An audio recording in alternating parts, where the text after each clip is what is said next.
Okay, so let's start with the prayer.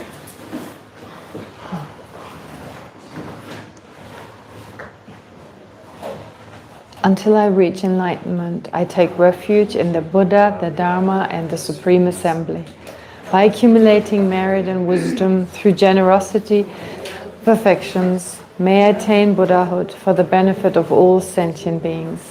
Until I reach enlightenment, I take refuge in the Buddha, the Dharma, and the Supreme Assembly. By accumulating merit and wisdom through generosity and the other perfections, may I attain Buddhahood for the benefit of all sentient beings. Until I reach enlightenment, I take refuge in the Buddha, the Dharma, and the Supreme Assembly.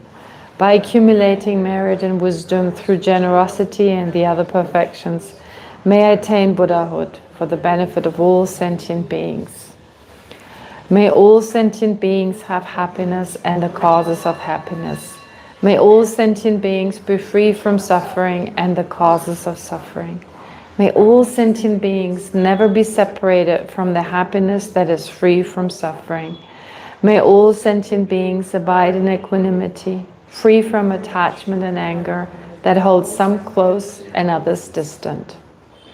I pay homage to the sublime Mother of the victorious ones of the three times, the inexpressible, inconceivable, and indescribable perfection of wisdom, which is unborn, unceasing, and of the nature of space, and which is the object of realization of the self-knowing primordial wisdom. Okay.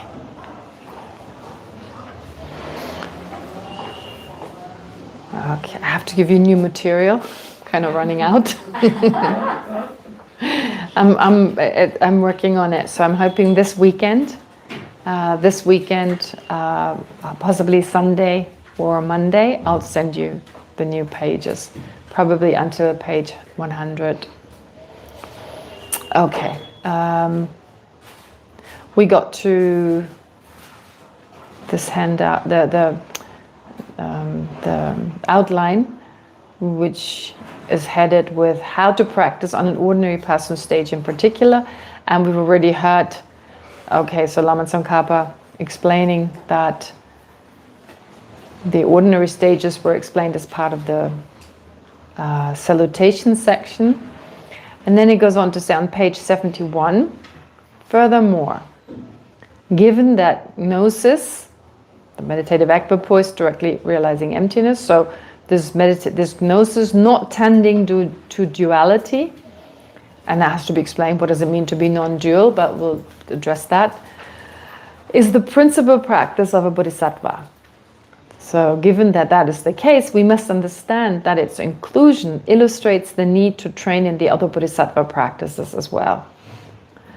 All right, so what is Lama Tsongkhapa saying here? Well, he's saying that through the presentation of the three factors, or through its presentation of the three factors, the salutation section reminds us that the cognition of emptiness, despite its central role, is never practiced in isolation. So not just the cognition, actually the direct cognition, actually should be the direct cognition of emptiness, despite its central role, is never practiced in isolation. So that's the main realization a bodhisattva needs to have, needs to generate, the direct realization of emptiness. Why? Why is that so central? Why is the mind that directly realizes emptiness so important? Given that gnosis, so gnosis not tending to duality, it says in eliminating the intent, not tending to duality is another way of saying non-dual. So a non-dual wisdom. It's the principal practice of a bodhisattva. Even if you haven't reached it yet, it's still the main practice. So why? Why is it the main practice? Duality is the root of all afflictions. Pardon? Duality is the root of all afflictions. Yeah, to eliminate the root of all afflictions, exactly. So when you eliminate the root of all afflictions, you eliminate all afflictions. And then once you've done that, then what? You accumulate merits. No, once the afflictions are gone, what does the bodhisattva do? Done? Finished? It is the perfections. Pardon? The perfections have to be practiced. But once the afflictions are gone, what does the Bodhisattva have left? What is left? The imprints, the cognitive obstructions, exactly. So anyway, whatever the state of the Bodhisattva, but that's the direct realization of emptiness, which enables the Bodhisattva to get rid of all these obstructions. Although cultivating the gnosis not tending to duality, that is the direct realization of emptiness, is one of the principal practices of a Bodhisattva, the fact that the teachings do not present this wisdom on its own, but always in connection with the other practices of a Bodhisattva, shows that wisdom alone is not sufficient. Not always. That's wrong. Because of course in the fundamental wisdom it's just emptiness. It doesn't talk about anything but emptiness. It doesn't talk about the Bodhisattva path.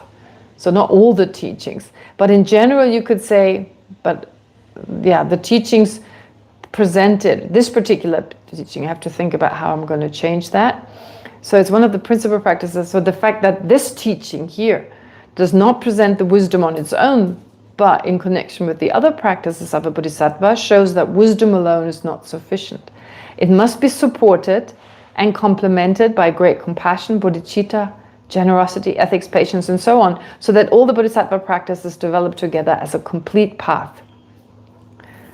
Okay, now I guess that's that's pretty easy or self-explanatory.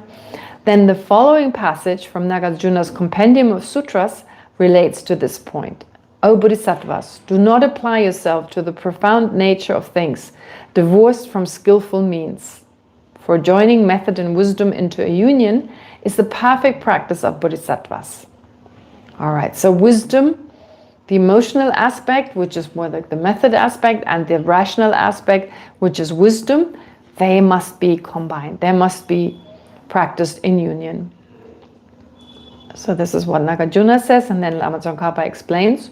You should thus train in the union of method and wisdom.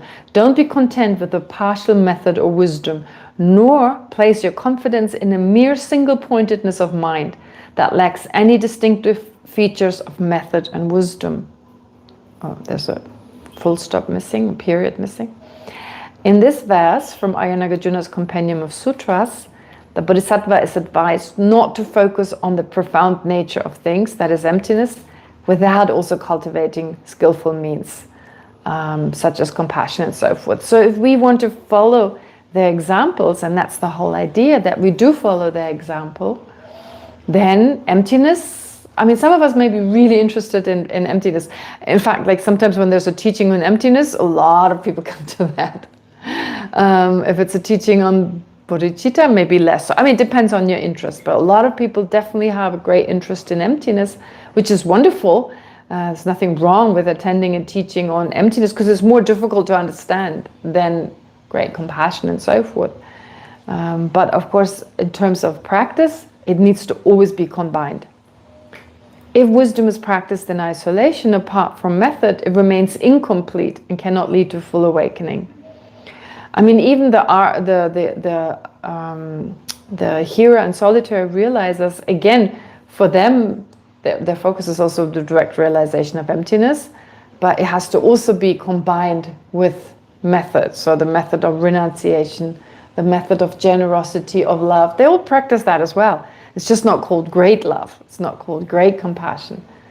Because there's not in general, they don't take personal responsibility for all sentient beings. So I want to protect all sentient beings. Maybe they do, but it's not necessary for their, in some cases they do, but it's not necessary to become liberated.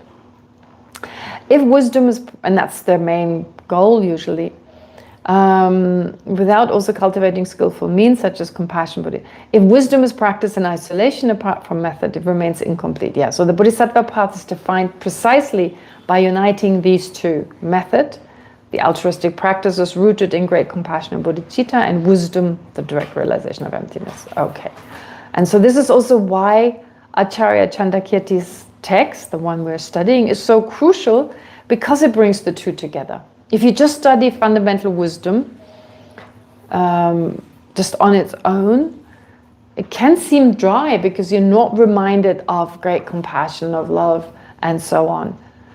And traditionally in the great monasteries, they don't study fundamental wisdom. They may privately, personally take classes on the fundamental wisdom, but it's not part of their syllogism, interestingly. It's not really what you need to study in order to take your exams and so forth. You rather study Acharya Chandrakirti's Entering the Middle Way. That's the main text you study. And here you have both aspects. So the text wants us not to be content with cultivating only one side. So don't just focus on great compassion and so forth without focusing on emptiness or ignoring emptiness. But again, don't do it the other way around either. Don't rely solely on single point of concentration. So nowadays there are some people that I've met that really want to just focus on concentration. I mean, they enjoy shamatha, they do one shamatha after the other. And of course that's amazing, but if it's at the exclusion of everything else, you lose sight of why you're doing this. And of course it's very tempting, because if you have shamatha, then the normal distracting thoughts like worry and what have you, they don't rise as readily as they would usually do, or you have much more control over your mind. So it's kind of a release in itself. And the danger is always to become complacent. Oh, that's enough. I can deal with the challenges. I don't feel stressed out. I don't feel depressed or whatever. But of course, that is, just very minor part of Buddhist practice. Important part, but not most important. So this concentration that may feel peaceful, and while we're absorbed in meditation, our worries and troubles may not appear to the mind, giving us a temporary sense of relief. But of course, it's only temporary. That's the problem. You can lose your states of concentrations through strong afflictions, especially from one life to the next. But this calm, of course, is short-lived and does not actually cut the root of our problems, whereas it can foster attachment to the pleasant states of meditation, which leads us away from the Bodhisattva's larger goal. So therefore, to truly follow the Bodhisattva path, we have to train in both method and wisdom. Okay, so to remember, and His Holiness, I said that so many times, but of course His Holiness has been very much emphasizing this again and again. Emptiness and bodhicitta, emptiness and bodhicitta. And then Lama Tsongkhapa says something. He talks about possibly the other traditions. I don't know, right? But this is not, it shouldn't be misunderstood in like the other traditions, meaning Kagyu, Nyingma, and Sakya. I think it's very important not to see it as criticism of some other tradition, in the sense that thinking that someone from another tradition reads this anyway. Why would they? They have their own texts that they follow, they find most helpful. And I stressed this many times, that the other four traditions, and of course all the other Buddhist traditions, but just focusing on the Tibetan tradition, they equally lead to enlightenment. They equally have all the methods to lead to enlightenment.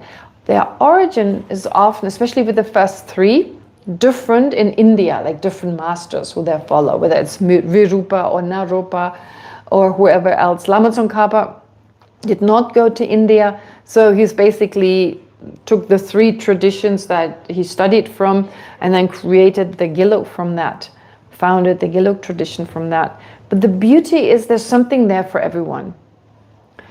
And some people have the openness of mind. They can study all the traditions and don't see their contradictions. I mean, really, if you dig deeper, there are no contradictions. But there's also a karmic connection you have with one over the other. Some feel stronger towards one system, towards others towards another, find it more beneficial. So it's a very personal thing.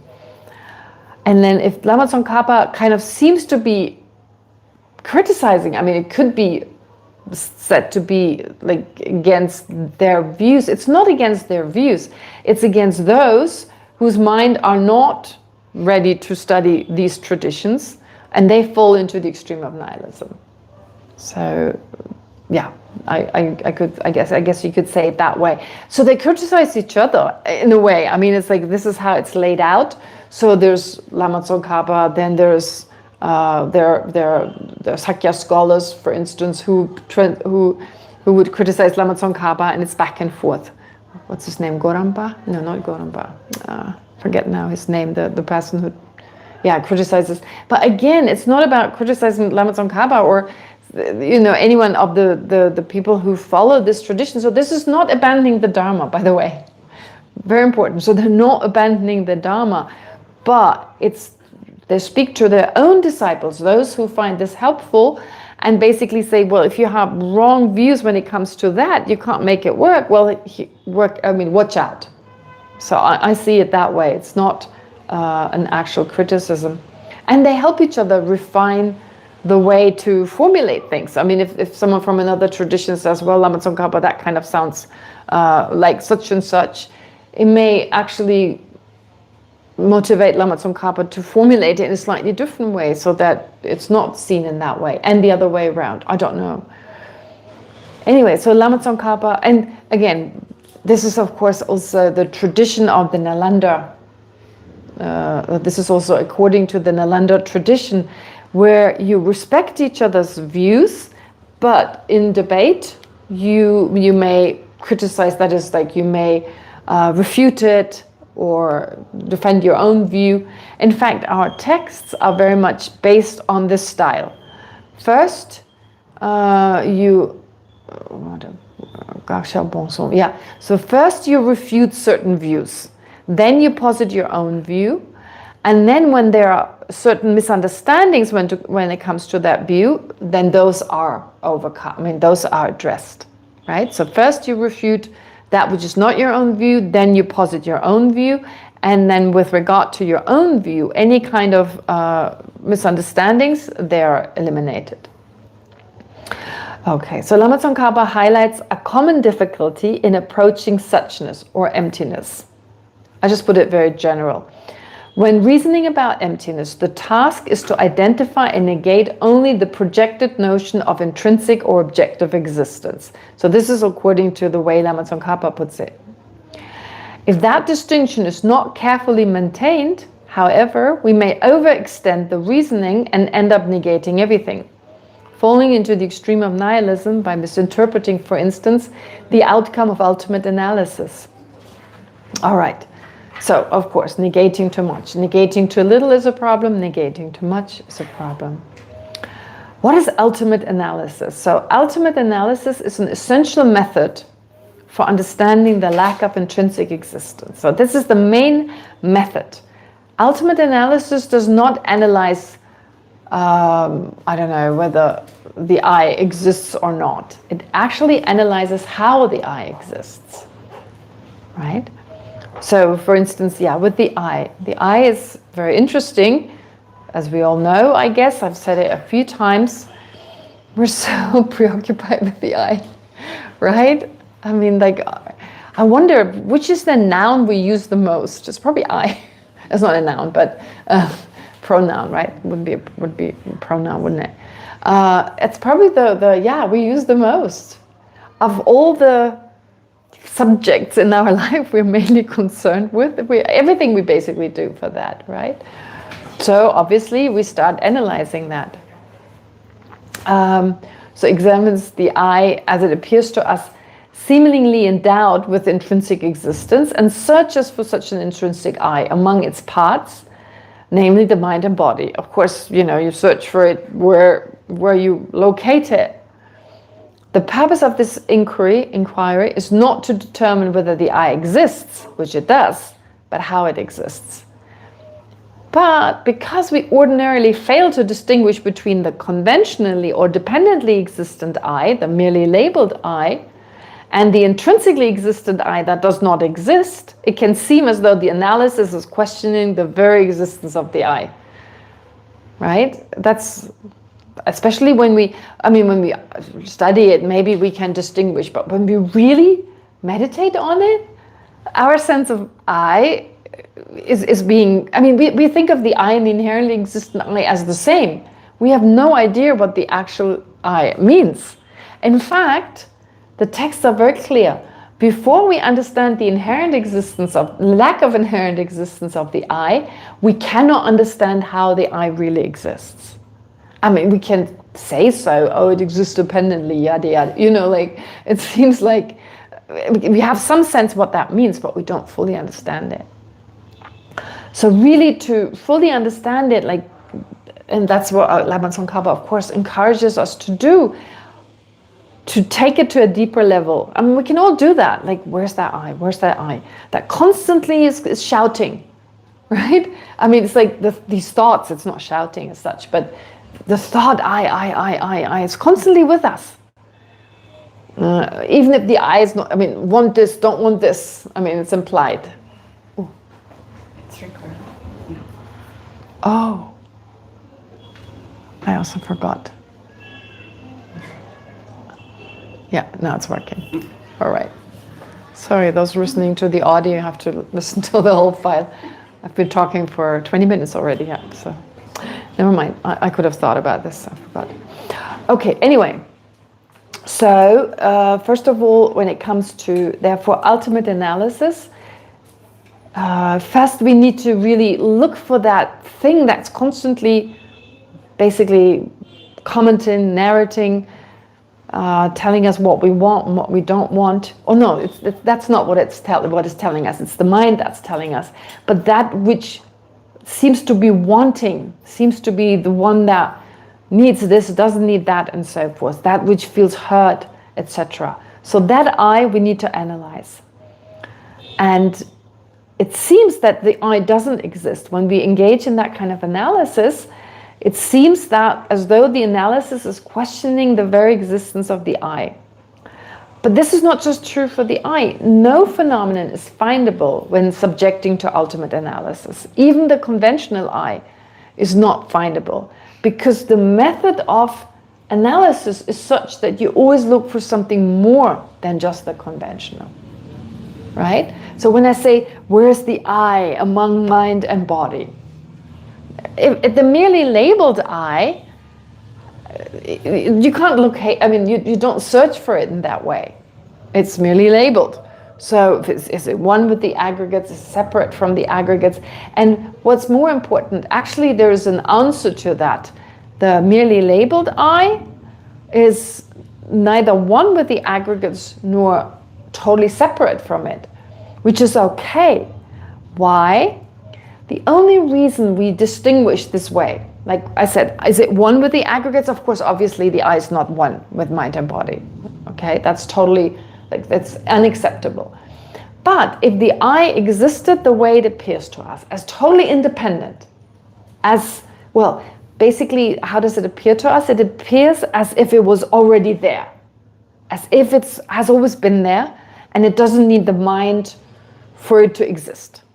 In fact, the mind perceives it because it's already there. And even if there wasn't any mind, the I would be there. That's how it feels. If such an I really existed, it wouldn't depend on mind and body. It couldn't depend on mind and body. It would exist independently, right? So either it would be one with mind and body, okay, that's okay, it's exactly identical one with them, or completely separate, because it couldn't depend on them without being one with mind and body. Does that make sense?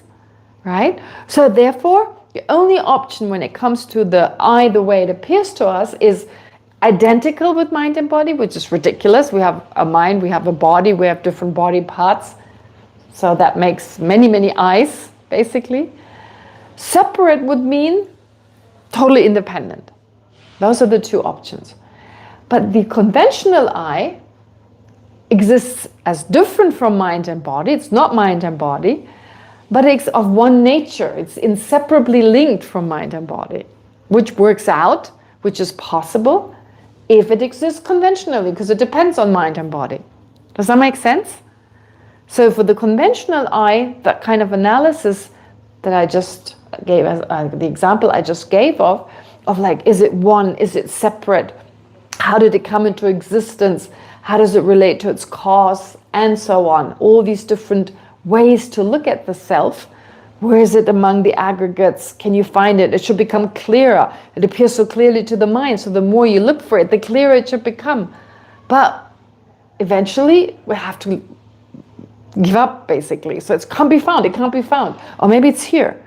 And then you look again, it's not there. So it very much feels like an optical illusion. When you don't look at it, it appears that way. When you look or if you see it as part of your everyday kind of experiences. It's like these drawings with a particular background, 2 lines seem to have a different size. I don't know whether you know this drawing where you have like a 3-dimensional drawing of, I think it's like a railway track or something. And then 2 lines are drawn at a certain distance. But because of the perspective, it looks like one line is shorter than the other. When in actuality, they're the same size. But we interpret one to be shorter. So similarly here, in the context of daily life, without ever questioning, without ever focusing on just the way the I appears, we believe there's an inherent I, everything exists inherently. We never question. But when we specifically zoom in, focus in onto the I, then it starts to disappear. The table starts to disappear. Everything starts to disappear as part of this ultimate analysis. I mean, that kind of analysis is challenging the way things appear to us and says, look, if it existed, you should be able to find it then. Simple as that. So nothing can be found under that analysis. You always end up with the result or with the conclusion, I can't find it, I can't find it. I mean, I don't know whether we do it, we have to do this consequently, and maybe we get bored. You're like, I can't find it, but never mind, I've been doing this for too long. I don't know what happens, but everyone has a different experience, but we should try. Hopefully we have fear. Fear is a good reaction. Like being scared, like, oh my God, the I. Feeling like someone pulls the rug underneath your feet, like, what's happening? Right? Everything has been invested. Everything we've done so far. We worked so hard. I mean, people risk their life for this I. I'm thinking of climbing Mount Everest just to be able to say, I was the first person with blonde hair and whatever. something you've done for the first time. The first woman, the first person from this country and so forth. It's all about, not in all cases, but many people, the I is involved. So all this time and energy, when we think about this, everything we've done, we worked so hard, we worried so much. We worried so much. We got angry so much. Attached. We tried to control other people for the I. We tried to, I mean, everything we do, can summarize it. We do it for the I. And all this for nothing? The sense of like, what a waste of time. What have I been doing? Oh, stupid me, kind of, right? That's what we're supposed to, the conclusion we come to. Or even better, like even fear, like, oh my God, I'm disappearing. Because how can I exist if I don't exist inherently? So that fear. Anyway, it's natural, therefore, the sense I'm disappearing, that's where the fear comes in, because you fall into the extreme of nihilism, right? And so some people may conclude, therefore, well, there's nothing there. All right. So I didn't even go in that direction, like criticizing the other traditions or anything. Sometimes in the commentaries, like when someone gives a teaching on this in Tibetan, they do say that, especially with the next part here, where some of the traditions may disagree. But again, he's not talking to the different traditions, but to disciples who don't fully understand what these other traditions mean. So here he says, these people who fall into the extreme of nihilism, they conflate all forms of thought with grasping a true existence.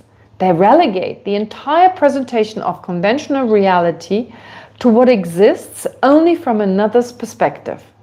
They assert that on the resultant stage there's only Dharmakaya, by which they mean mere suchness, devoid of wisdom, devoid of gnosis. And they say that the Buddha's form body, Rupakaya, exists purely within the subjective experience of the spiritual trainee, the subjective experience of spiritual trainees. So this is basically in a way, it sounds very similar to what I learned in the Kagyu tradition, at Sherabling. But again, when I talked about this, I think before, when we debated it, and in the end, they explained to me what they meant, it was actually the same as Lama Tsongkhapa, just putting it differently. But if you misunderstand it, you fall into the... I mean, I certainly didn't really understand it. I had a superficial sense of what they meant, but in the end, it wasn't as different as I thought it was. And still, I haven't understood it on a deeper level. But here, Lama Tsongkhapa is warning of the danger to fall into the extreme of nihilism. So, you see, in the other traditions, other than the Gelugpa tradition, the emphasis is more on emptiness and not as much on the conventional truth. And again, as I say before, for some disciples, this is perfect. They don't fall into any extreme. They're able to realize emptiness on that basis. For those who are candidates of the Gelug or who are students of the Gelug tradition, they would fall into the extreme of nihilism. So it was important for them to emphasize conventional truth. Why is that funny? Just because you said just for people that have the karma to study Gelug, they would fall into nihilism otherwise. Possible. Funny. Yeah. I mean, the thing is, you see, we're all so different, right? We are all so different. So honestly, I had a really hard time with some of the studies in the Kagyu tradition, a harder time than with the Gelugpa studies. So it was just my karma. And I asked questions, and I thought I understood it a little bit better. But my mind just didn't. It was like a piece of wood. You know, it was like, how come this is Dharma and I don't get it? So I know this from my own experience. I mean, some of my classmates, no problems whatsoever. So what I studied in the Gelug tradition, I found that made sense. But in the Kagyu tradition, I had a hard time, but I knew some of my classmates didn't. In fact, they found this more logical in some cases. So they said, oh, this actually made more sense to them. Some of them had grown up with this understanding, like from their parents, who received some teachings from lamas, who were lamas of their parents. Anyway, it's just such a subjective thing. And I would fall into extreme of nihilism. So I take myself as an example. I mean, I'm still falling into the extremes anyway, but I kind of understood when the person explained it to me, but then when I think in a different way, again, I have a hard time with it. Again, okay, so as I said, just depends on the person. According to them, now Lama Tsongkhapa says, any kind of thought or conceptual consciousness is automatically a form of grasping at true existence. But this is not correct, according to Lama Tsongkhapa. Although intrinsic existence appears to the mind, it is still possible to think about or perceive things without grasping at them as objectively real. You know, honestly, when you debate it, it becomes a little bit difficult. It does become a little bit difficult. I've had a bit of a hard time with that. What does the Gelug tradition say? And still it makes more sense to me, but I find nevertheless, it's difficult to answer this. When I perceive a table, it appears to me as inherently existent. So in the Gelug tradition, the assumption is when you perceive a table, you perceive the actual table. You perceive the actual table, an actually existent table. But in my mind, I've always wondered, if what appears as the inherently existent table, how come I know the actual table? Because I know something by way of appearance. That's where this comes from. And it makes sense. This is why I feel it makes sense. Because of the mistaken appearance, right? I'll say it again. Because whenever I look around, only if I realize emptiness directly, which I don't. So if I were to realize emptiness directly, then phenomena would appear to that mind the way they exist. That's the only exception in the continuum of a sentient being. Other than that, even a conceptual mind that realizes emptiness, inherent existence always appears. That's why I have no idea what the texts are talking about when they say lack of inherent existence, because I have no taste of it. Remember years ago I gave the example of, you may remember, I talked about being, or you may also remember, being raised in a place, like you were born in a place that's near a factory that produces a disgusting smell. So if you're born in that place and you were raised in that place, you never notice the smell, right? You don't notice the smell.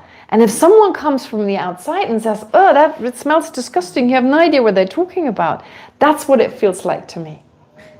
I mean, in terms of experience, like, this is normal.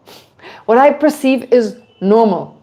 So when the text or the Buddha or, any of my teachers says, especially in the beginning, there's no inherent existence, I was like, what? What does that even mean? The logic made sense. That was the problem. It made perfect sense. And going through, like, where's the I, you can't find it, all that worked. But to bring that together based on my own experience, that's the difficulty, right? That's everyone's difficulty. Okay, so this sense, like, my experience is the table appears. And since the table and the inherently existent table are the same for me, how come my I consciousness perceives a table, right? When you debate it, it's really easy to say, no, nothing. Your mind is totally mistaken. That's where that comes from. But Lama Tsongkhapa insists that's not correct. Although intrinsic existence appears to the mind, it is still possible to think about or perceive things without grasping at them as objectively real. So they appear that way. Similar, you could say, for instance, when you look in a mirror and yourself appears to be your actual face, you don't necessarily grasp at that reflection being your real face. But for that, you really need to know first that this is not your face. So similarly here, you would have to know that phenomena lack inherent existence, not to be fooled by it. Right, actually? So the mirror thing, there are some, of course, who are fooled into thinking that the reflection of their face is the actual face. And we're also fooled into thinking that whatever appears inherently exists that way. But Lama Tsongkhapa says, yes, we have those minds that actively grasp at inherent existence, but not every ordinary mind grasps at inherent existence. So when we see a table, when the table appears inherently, we still know table. I guess he's saying we can kind of know something about the actual table. So maybe it's really he's saying, although inherent existence appears, but we can know what someone who doesn't have the view of conventional truth would know. So a Buddha, for instance, who doesn't have that mistaken appearance. So what would a Buddha perceive? A table, a conventional table. So whatever the Buddha perceives, there are enough similarities to what the Buddha perceives so that we can say we perceive a table. Yes. You're saying the Buddha perceives conventional truth? Yes, of course. There's no yes, of course. If you go to the Kagyu tradition. Okay, so the conventional truth doesn't exist. I mean, he says it in your next sentence. I know, but yeah. But I'm wondering because, well, again, in the Kagyu tradition, I also heard like different views. When we debated, it was sometimes not everyone agreed. So, but does conventional truth exist? According to you, what do you understand? You mean my personal experience? Yeah, your personal understanding based on the Kagyu tradition. No. No, there's no conventional truth. Okay. There's no Buddha. I mean, all those things... Yes or no? We say they're beyond those things. They're all beyond the four extremes. So things like emptiness, mind, they're all beyond the four extremes. Of existence, non-existence, both or neither. So we don't categorize them into... Oh, right. Okay, so they neither exist nor are they non-existent. Yeah. Okay, they neither exist nor are non-existent. Is that true for emptiness as well? Emptiness also, yeah. It's not a... It doesn't exist and it's not non-existent. What does that mean? How can you explain that? Can you explain to me what it means to be neither existent nor non-existent? And I'm saying I'm not having the right karma. Yeah, it's definitely a karmic thing. Yeah, but tell me, what do you explain that to me? Can you explain that to me? I can't explain it to you because it doesn't exist. I mean, that's the whole point. It's neither existent or non-existent, both on either. You can't put it into words. So the Buddha really wasted his time. It can't be put into words. No, but it's It's pointing in that direction. Pardon? So I think what it says is there is something that with our conceptual mind and with our language right now, We cannot. describe that will come afterwards, but it will not fit into the category conventional truth or... That's what Lama Tsongkhapa says too. That's what he says too. So you remember what Geshe Kelsang said in this video that you sent me? Maybe put it in the discussion group. That's a good idea. Post it in the discussion group. This is very interesting because in the end, Geshe Kelsang also says what basically Rika just said, and to a certain degree, it's not as simple as that. We use the word, it does exist, conventional truth, but it's not as simple as, like for instance, when they describe emptiness, it's not like the absence of elephant. It's not just like that, like something very simple. We use an everyday kind of example, but there's a lot more to it. And in the end, I guess you could also say that, yes, it doesn't exist or it's not existent or non-existent, because the moment you say that, as Rika says, it's Rika, right? Yeah. As Rika says, it's beyond our conceptual thoughts. And the moment you say it is this or it is that, the conceptual thought comes in, inherent existence comes in, and you're basically explaining an inherently existent emptiness. Yeah. And that's what that's their criticism of Lama Tsongkhapa, that they verify too much. Yes, exactly. It's that verification, yes. The moment we think about it, we're verifying. That's the whole thing. Yes. So anyway, it's both make sense, but you have to slightly change perspective, right? Okay, so let's take Lama Tsongkhapa's perspective. Although intrinsic existence appears to the mind, it is still possible to think about or perceive things without grasping at them as objectively real. Some people, however, maintain that every mental consciousness in the continuum of a sentient being, apart from the direct realization of emptiness, is a wrong consciousness. In their view, the objects of these mind must therefore be non-existent. As a result, they reduce the entire conventional world, the way things function and appear in everyday life, to something that exists only from the perspective of beings who do not have any mistaken appearances, namely sentient beings absorbed in the meditative equipoise, directly realizing emptiness, or fully awakened Buddhas. So they're saying basically that there's this view that ordinary, what we call conventional truth, they don't actually exist. They only exist from the perspective of ordinary beings. Okay, so yes, so something to exist only from the perspective of beings who do not... So for something to exist, wait, did I make a mistake here? In their view, the object of these minds must therefore be non-existent. Of these minds must be non-existent. As a result, they reduce the entire conventional world, the way things function and appear in everyday life, to something that exists only from the perspective of beings who have any... No, this is wrong. What did I say here? Something is missing. Actually, what I wanted to say, people don't remember. It's a wrong consciousness. So that sentence is correct. Some people maintain that every mental consciousness, except for the direct realization of emptiness, is a wrong consciousness. Okay. In their view, the objects of these minds must therefore be non-existent. Of these minds, of conventional. So the objects of a conventional mind, or a mind that takes to mind or that apprehends conventional objects, these minds their objects must be non-existent.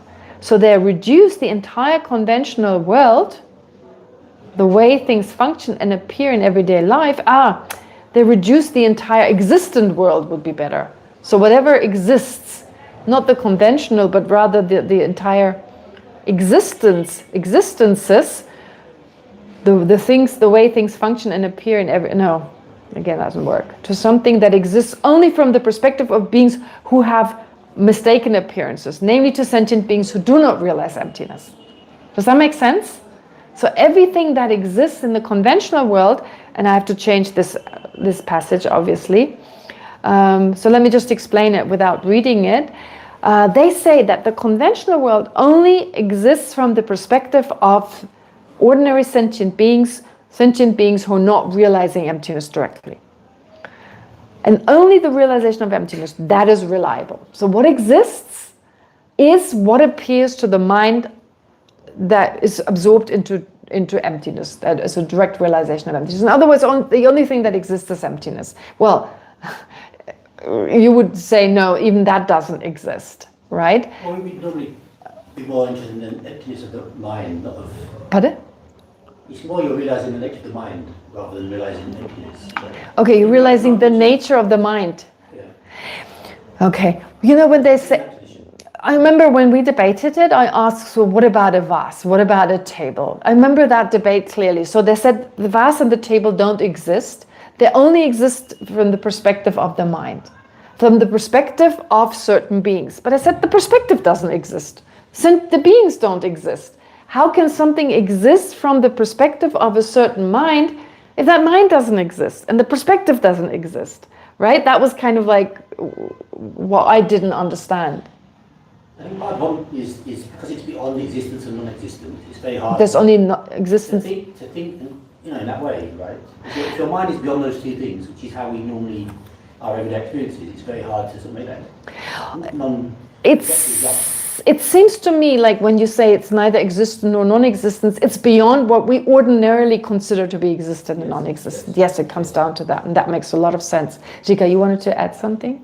Yeah, I just want to ask, aren't we then back into nihilism? Because what you just read sounds like, again, like nihilistic. If not even the minds exist that can be reborn, what will reach enlightenment or what has Buddha nature? If not even this exists on any level. Like, I understand that it's not inherently existent, but if it's not even existing on some kind of conventional level that it can be perceived, like... Yeah, that's my problem. So, Rika, you see, like, again, yeah, so Rika is saying, are we not falling into the extreme of nihilism, saying then, like, okay, ordinary things, that's okay, but the path and the meditation and the Buddha and so forth, yeah, I don't know. I mean, I'm sure I would ask you then. Often compared to, you know, like things in a dream. Why do you know? Sorry, just to formulate that question, why does that not mean you fall into? What would it mean to fall into extreme of nihilism, according to the tradition you studied? What would it mean to fall into extreme of nihilism? I mean, because we just don't talk about emptiness so much in that way, right? No, you don't have to talk about emptiness. I'm just asking, what does it mean to fall into extreme of nihilism? If you don't talk about it, then that doesn't come up very often, right? I mean. But the middle way, what is the middle way? Do they talk about the middle way? I mean, if you're in the Mahamudra tradition, not really. But Mahamudra teachings are tantric teachings. So what about the sutric teachings? I didn't study the tantric teachings. We only studied the sutric teachings. So my question would be, being free from the two extremes, like nihilism and reification. How do you avoid nihilism? What would be nihilism? Because they do talk about the middle way, right? I mean, Uma as in like middle way. How would they, don't they describe? I remember our Kempo. Kempo is the title. Instead of saying Geshe, they have the title Kempo, which actually means, can be translated as abbot, but also an expert. And then you have a great abbot and a great expert or an expert, like different levels. Incredibly, I mean, they study debate and so forth, especially in the present time. They're very much focusing on, or in many of the monasteries, very sophisticated, deep studies. And I remember it came up, and they would always say, no, but we don't fall into the extreme of nihilism. And then they said something, but I never really understood it. My personal problem. I'm sure the explanation was great. So, I'll try to find the next class. Pardon? I'll try to ask. Yeah, please do, please. Yeah, that's interesting. It's interesting. Okay, but anyway, furthermore, they maintain that at the final stage, there's only the Dharmakaya. Is that true? At the final stage, there's only the Dharmakaya. But even that one you would have to say doesn't exist or is non-existent. I don't know. which they interpret as mere emptiness devoid of any gnosis or cognizing awareness. They also claim that the Buddha's Rupakaya, the physical body that performs enlightened activities for the sake of sentient beings, such as giving teachings, does not exist as an actual enlightened body, but only as an appearance within the subjective and wrong consciousnesses of spiritual trainees. All right, so yeah, this sounds familiar. That last part, I mean, definitely within the subjective and wrong consciousnesses of beings, they exist. And again, it makes sense to me what Aidan said. It has to be beyond existence and non-existence, because it's kind of like trying to talk about the smell or the absence of smell in its nature, but I don't even know what that means with my very limited understanding. So that's why, in the end, it makes sense to me, because I cannot comprehend it fully. There's something beyond it. But the moment I use language, I'm caught in that limited way of, That's why, and Lama Tsongkhapa says, well, you can use language, it's just a different way of using language. For those who make such assertions, and now it goes on for some time, so for those who make such assertions, and please remember, and this is of course directed at those who would fall into the extreme of nihilism like using these teachings of the Kagyu and so forth traditions. Sorry for making such a fuss out of it, but honestly, or for going into such detail, although I didn't understand the Kagyu tradition, but because I spent some time with it, I got a sense, it makes sense. You see, I did come to that conclusion that I thought, yeah, you have to go beyond existence and non-existence, because existence and non-existence means this narrow existence and non-existence, and that's not what we're talking about. So from that, therefore, from my perspective, everything exists just from my perspective. Yeah. If such views are adopted, Lama Tsongkhapa says, the central points taught in entering the middle way lose their meaning. All right, so now he's saying, that's what Jika basically argued. The root text, for instance, explains on the basis of both scripture and reasoning that hearers and solitary realizers arise in dependence on Buddhas, and that Buddhas themselves arise in dependence on Bodhisattvas. But if such dependent relationships are denied, for example, by rejecting the existence of Buddhas and Bodhisattvas, then these explanations can no longer be regarded as the actual position of entering the middle way. So he's going right at like saying, I get the support from Chandrakirti. It can't be right, because Chandrakirti gives all this explanation. He shouldn't have said all this. Okay. Furthermore, the three factors to be cultivated would be posited merely from the standpoint of others, and thus would not represent the Madhyamika's own perspective. In so doing, they would be denigrating all the path that they themselves need to practice. Okay, so in other words, the three factors of the path: great compassion, wisdom realizing emptiness, and bodhicitta. They would be explained as existing only from the perspective of others. Here, this is an interesting point. Here, from the perspective of others, means that these practices are said to exist only in terms of how things appear to sentient beings who are not directly realizing emptiness, and not as part of the Madhyamika school's own position. If explained this way, compassion, bodhicitta, and wisdom would no longer count as genuine elements of the Madhyamika system. They would be treated instead as not part of it, mentioned only for the sake of less realized practitioners. You see what Dhamma Tsongkhapa's argument here is? And let's just try to think along these lines. I think we can see both. I'm pretty sure if someone could skillfully explain the view of, for instance, the Kagyu tradition, which is similar to Sakya and Nyingma tradition, you would understand it. It would make sense. But here, let's take this view and see how Lama Tsongkhapa is looking at it from this perspective. So if you say that everything like compassion, bodhicitta, and so forth only exists from the perspective of others, like someone who's less in that sense, who hasn't realized emptiness directly, that would be treated instead as not part of it, mentioned only for the sake of less realized practitioners. The problem with this approach is that it strips these practices of their real significance. So it's basically saying It just exists from the perspective of lower beings, those who haven't really understood reality. So it takes on like a lower meaning, basically. So it's kind of less, it's inferior. The problem with this approach is that it strips these practices of their real significance and makes them seem irrelevant to Madhyamika itself. And if they're explained only from the perspective of others, Madhyamika is left with nothing but the view of emptiness, without the path that leads to enlightenment. Okay, so that's Lama Tsongkhapa's argument.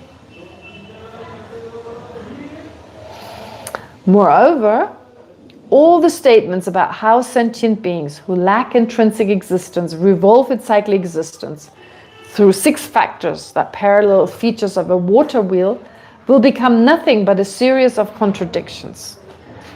Recognize therefore that such proponents are peddling a distorted exposition of the meaning of the treatise, starting right from its salutation verses. And again, this is totally acceptable to use this kind of language. In the 21st century, we're very PC. Tibetans, don't worry about being PC, politically correct. But they do it with each other. I mean, this is something really beautiful about Tibetans. Really, I really appreciate that. That they don't feel offended when someone says that. They just get right back. So many of I said like Lama Tsongkhapa and I thought it was Gorampa, yeah. So Lama Tsongkhapa and some other scholars, I mean, they say, and not just them, Dhammakirti and Dignaga, the stuff they sometimes say, you know, like who doesn't assert, doesn't really understand anything. I mean, even in India at that time, it wasn't seen as offensive or something. You had your own view and you could express it. So Tibetans, like I told many of you before, they sometimes give each other like nasty names. You would never call each other that, right? As I spoke about that during the first term, I believe I did say that, that in my class, it was like so common to give each other names. But they sometimes were quite mean. But it showed you so clearly that this is just words. In the end, like, you know, in the West, we're so sensitive. Like someone says a word, like this word doesn't exist intrinsically. It doesn't have that meaning in and of itself. And of course, we're so clever saying sticks and stones can break your bones, but words can do no harm. But we don't live like that at all. And therefore, the Tibetans, like I told you, my name was not a very nice name. It was Monkey Bum. My name was Piyokup. Okay, Piyokup sounds a little better in English, in Tibetan. Piyo is kind of a cute word instead of monkey, but that's the word for monkey. And Kup means behind. Kup kind of means monkey bum.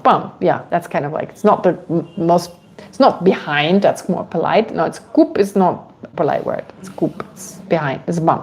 Okay, so my name was Monkey Bum.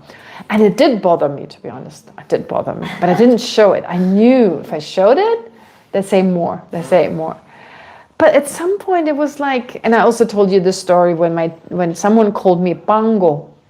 I told this story many times. So Bango means beggar. It kind of means like jerk. Is there a stronger word than jerk that is not too rude? Jerk. What else? Like Aiden, help me. So not like a word starting with an A, you know, not like words you could use on the radio, for instance, but they're stronger than jerk. So anyway, Bango is like you idiot. Oh, okay, idiot would work. So the idiot works. Idiot, Bango. Okay. And someone said that to me, and I was really offended. So I went to my teacher. I complained. I cried. I was like, oh, someone called me my idiot. Oh my God, how ridiculous, never mind.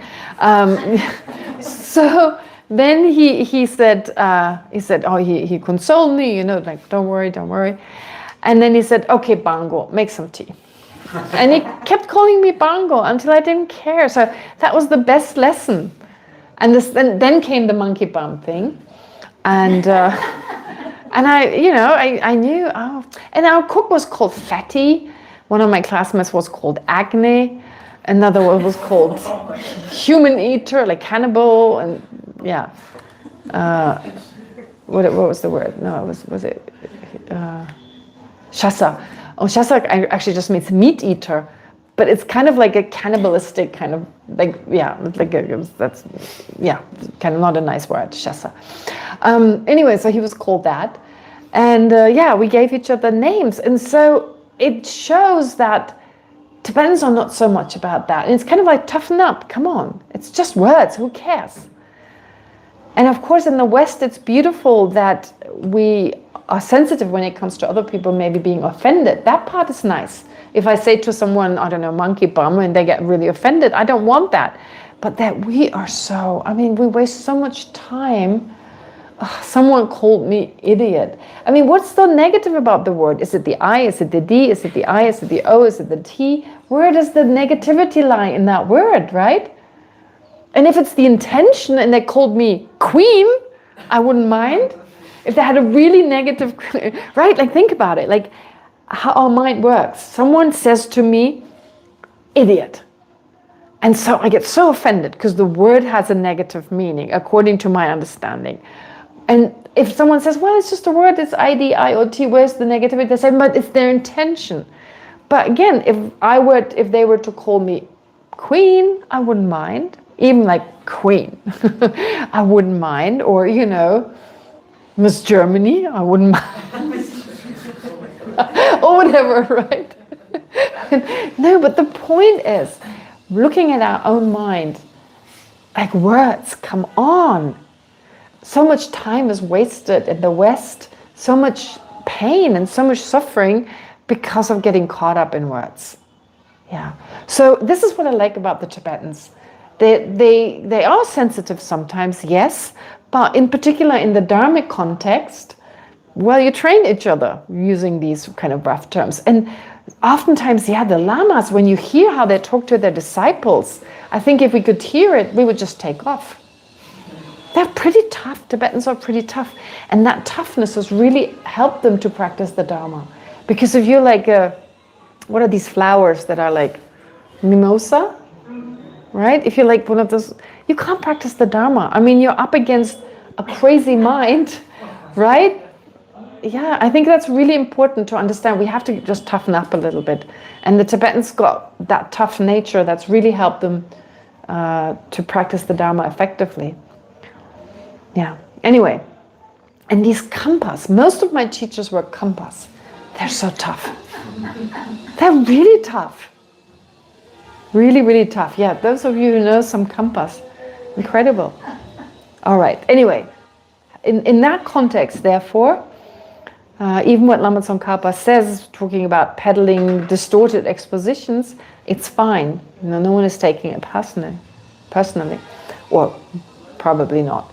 Understanding that even with respect to the training and generosity and so on, presented in the context of the grounds of the Aryas, there are many deeds that need to be practiced from the start, right from the level of the ordinary person. We should strive to engage in that practice from this very moment. Okay. Having seen how mistaken interpretations distort the meaning of the treatise, we should now turn to its true intent. And again, mainly it's don't fall into extreme of nihilism. Lama Tsongkhapa is encouraging us not to postpone the Bodhisattva practices until we reach a high level like the Arya grounds. As explained before, they begin at the ordinary level, so we should make an effort to engage in them immediately. Okay. More specifically, even though the perfections such as generosity, ethics, and so on are explained in great detail in the context of the Arya Bodhisattva path, those same practices are also relevant for us now. So in other words, we've got a beginner practice that we can do. We can do all these generosity, ethics. Of course, they're said to be. There must be. They're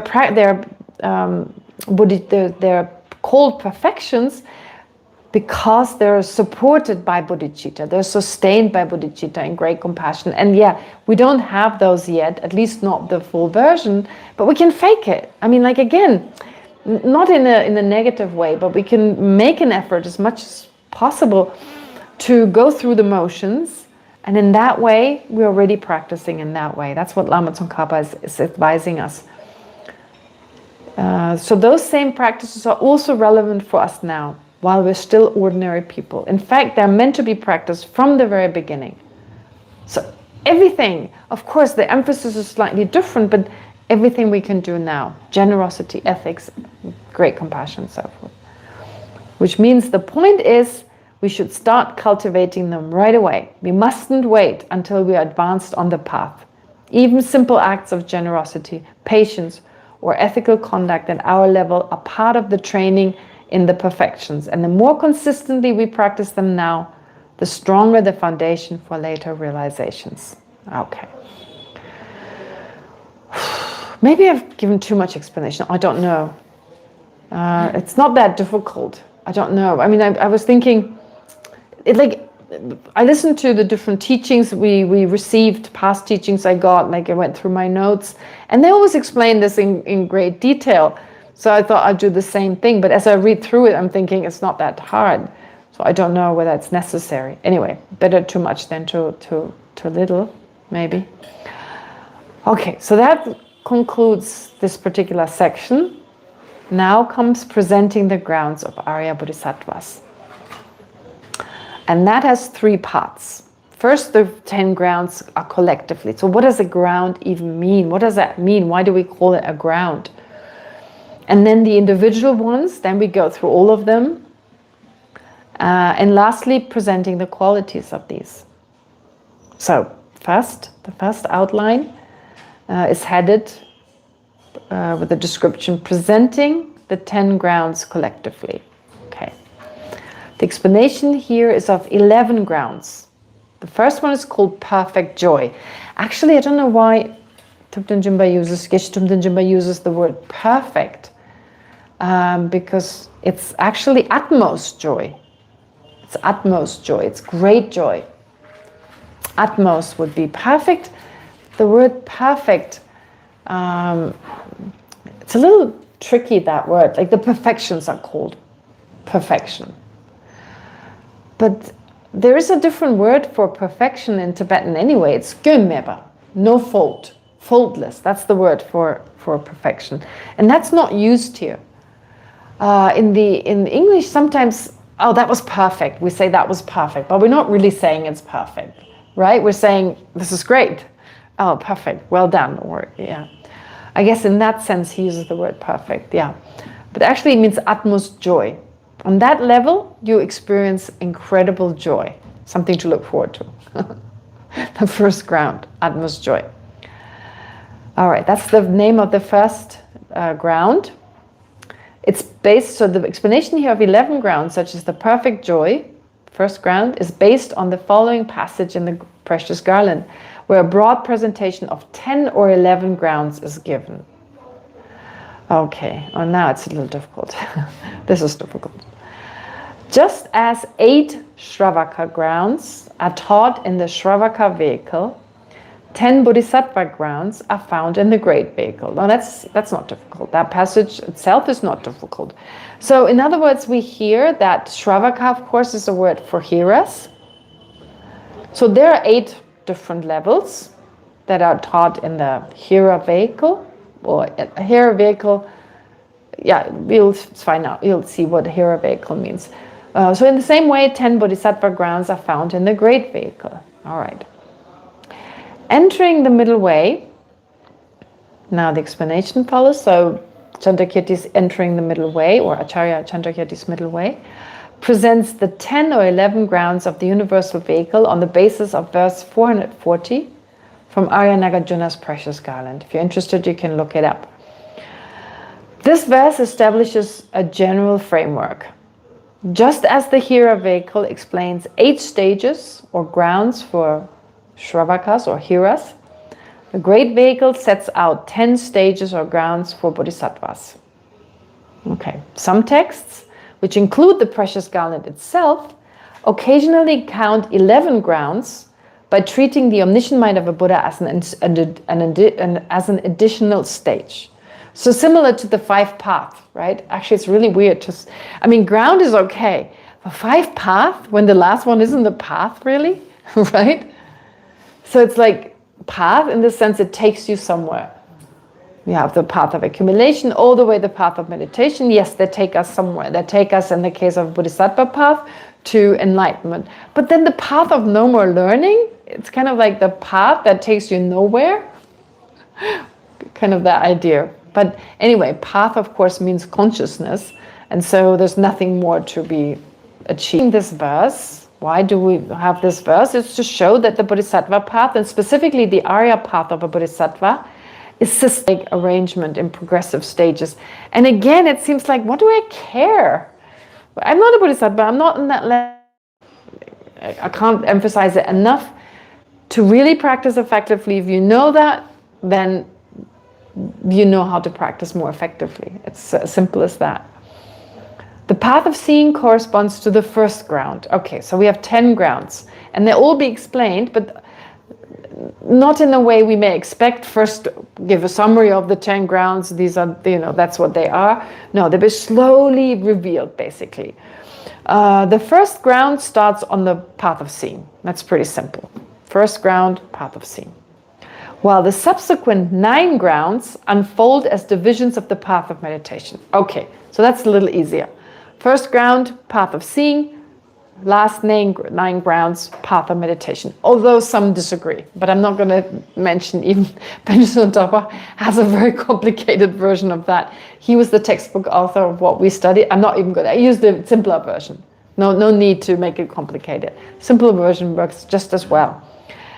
Okay, so just as certain hearers advance step by step through their 8 grounds, Bodhisattvas likewise progress stage by stage through the 10 grounds, beginning with the first, called perfect joy. In this way, the Arya Bodhisattva path is presented. Oh my God, I'm going too fast. Running out of material. What to do? Beginning with the first, called perfect joy. In this way, the Arya Bodhisattva path is presented not as a single leap, but as a graduated training, with each ground building upon the one before. All right, that's pretty obvious. Okay, now what are these 8 grounds? What are the 8 stages of the hero vehicle? You may have heard of them in other teachings. Definitely when you study the topic before this topic, when we study this, we learn about these 8. Considered really important. It's considered to be important to understand, what does a hero do, even though we don't aim for that. But it's really helpful to put everything into perspective. According to Acharya Chandrakirti's auto-commentary, the 8 grounds of a hero refer to the following 8 stages of the hero vehicle. And they're all subsumed within the 5 hero path. Okay, now, entering stream entry, abiding in stream entry. Entering one's return, abiding in one's return. Entering no return, abiding in no return. Entering arhatship, abiding in arhatship. So not that difficult. So you have stream entry, one's return, no return, arhatship. Weird words, right? Stream entry, what does that mean? Stream entry. Which stream do you enter? Any idea? What does it mean? Stream entry. You enter a stream. You enter the direct realization of emptiness. Hearers and solitary realizers have to realize emptiness directly, just as bodhisattvas. Their mind eliminates what needs to be eliminated to become liberated. But it's based on their aspiration, of course. Their aspiration is to become liberated. And that's exactly what the mind realizing emptiness does. It takes them to liberation. So it's the aspiration determines what that realization of emptiness, how that vacuum cleaner, if you want, so I know it's an absurd word, but it's really it has that similar features to like a vacuum cleaner, as in like it vacuum cleans our mind from that which is not in the nature of the mind. Maybe easier to understand this. Maybe it helps to understand that when we talk about wrong views, our problem is wrong views, right? Our problem is distorted views. Does that make sense? Yeah. This is true in everyday life. Distorted views are very dangerous, right? Wrong view. You think there's no glass shards, but there are glass shards in front of you? Or you think there's a road that leads you all the way over there and there's no hole in the street and you don't see the hole? Potentially very dangerous. So any wrong view is potentially extremely dangerous. Believing the traffic light to be green when it's actually red, very dangerous. Okay. But there are two types of views. A superimposing view and a deprecating. It's not deprecating, it's deprecating view. Okay, superimpose means you perceive something to be there when it's not there. That's a superimposing wrong view. You add something. So you perceive the existence of something that is impossible. That's superimposing. And then there's the deprecating view. Deprecating view. Then you deny the existence of something that is there. Those are the two wrong views. Which one is most dangerous? What do you think? Superimposing? Raise your hand. Deprecating? Raise your hand. Which one is the one to watch out for? Deprecating. Okay. Aiden's saying deprecating. You have to choose one. Superimposing? What? Superimposing? She goes for superimposing. Anyone else? Superimposing? Okay. Deprecating? Rika, what do you think? Deprecating. Rika, what do you think? What's worse? To perceive the existence of something that does exist, or to deny the existence of something that does, to superimpose, so to believe something exists when it doesn't, or to deny the existence of something when it does exist. What do you think is worse? Probably the second. But... Second, do you think the second? Okay. The second. The same. What is worse? All right. Anyone else? Okay, think about it. Right, you understand the difference, right? What is worse? I know where Aiden is coming from. Aiden, explain why you think the deprecating is more dangerous. I mean, if you take it literally, denying things that exist, then already abandoning the Dharma is denying things that exist, like past and future lives, existence of Buddha's liberation. Okay, so Aiden is saying denying the existence of the Dharma, denying the view of emptiness, or of anything that is in accordance with reality. That is dangerous. Okay, and what about the superimposing? What made you think that is the superimposing is worse? Well, it's inherent existence. Because the root of samsara. Because although the view of there's no Buddha and there's no Buddhism and so forth is a problem, definitely a huge problem, but the root of samsara is actually a superimposing mind. So I'm not saying one is more dangerous than the other. Of course, as Aiden is arguing, well, you would never move towards in the direction of the Dharma if you have that deprecating view. So in the end, you end up not being liberated. Both keep you in samsara, which is why this question is really, not really helpful. But I still want you to think about it. Okay. We can still turn it around, what Kumpen said, because we can say it's also deprecating. She's so clever. She's right. I was hoping no one would say that, but she did. So Rika is saying, actually it's also a deprecating view. It depends on how you look at it. Because she's denying, the view that perceives inherent existence is denying the emptiness. Yes, that is true. But in a way, it has to do with like affirmative or not. So like inherent existence is something affirmative, non-inherent existence is something negative. So if you superimpose an affirmative quality, so in that way you could say, but that debate does come up. You're right. Please. I guess again, talking about the Kagyu tradition. Yes. Because the way to become enlightened is to recognize what's already there. So we're not really looking at things, these things don't exist, these are inherently, that doesn't exist. Right. Just recognizing what's already there. Right. From that perspective, if you're to deny, that actually already have all these qualities within. But it's already there. It's not there. It doesn't exist. When you say Buddha nature, it's not there. I mean, from the Kagyu perspective, you're saying, okay, the emphasis is on Buddha nature, what is already there. But strictly speaking, it's not there. The Kagyu tradition is already there. It's already there. It's not a seed. But it only exists from the perspective of a person who's mistaken.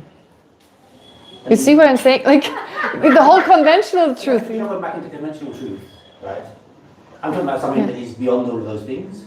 Also, Buddha nature is seen as beyond those things. Well, because it's the nature of the mind, and the nature of the mind is beyond all of those things. All right, so, okay, so the nature of the mind, that is already there, but the mind not. The nature of the mind does exist, but not the mind itself. No, the nature of the mind doesn't exist either in that way. It's not a conventional truth. Okay, no, the nature of the mind is not a conventional truth, but the mind itself. No. The mind itself is not a conventional truth, it's an ultimate truth? It's beyond. It's beyond, okay. All the important things are beyond, basically. It's beyond. It's beyond. So the table is beyond. No, the table's not important. the mind, emptiness. French fries them. Things that get you to Yeah. where you're trying to get to, right? Right, Those okay. are the mind, emptiness. Yes, okay. So these things are important. Yeah, okay. Tables and French fries. Suggested French fries. Okay, so I agree. Yeah, that's true. Okay, I get it. So I hope I get it. I mean, to a certain degree. So, all right, Buddha nature. So it's a lot of emphasis. Yeah, that's where I was actually also, I wanted to talk about Buddha nature in that sense, in a slightly different way. But like understanding that superimposition, that's our problem. Superimposing. Of course, Rika says correctly, in a way it's also a deprecation, but of something affirmative, something like a positive thing, like inherent existence, right? So we add things. We keep adding. That's our problem. We keep adding things. And what about anger and attachment? Are they wrong views? Are they wrong consciousnesses? Yes, they are. They're wrong. The way they perceive their objects does not in accord with reality. And again, they're superimposing. They add. For instance, when I'm angry with someone, there is some negativity, possibly some negative actions, but the mind exaggerates it. It exaggerates it. So that's why Buddhist practice is about eliminating what's extra. Since we keep adding, intellectually we keep adding, we add inherent existence when it's not there, we keep adding negativity in the case of anger when it's not there, we keep adding positive aspects when it comes to attachment, seeing that person is so amazing, totally exaggerating what's there, right? So since we do that, our minds, there's so much extra basically. I mean, for lack of a better word, we add stuff. Stuff has become part of our mind that is actually not supposed to be there. And that's why the emphasis is so much on eliminating. In a way, we use words such as achieving enlightenment, gaining qualities, gaining realizations. But in the end, it's just saying, actualizing the nature of the mind, which is such that it knows things, the actual nature of the mind.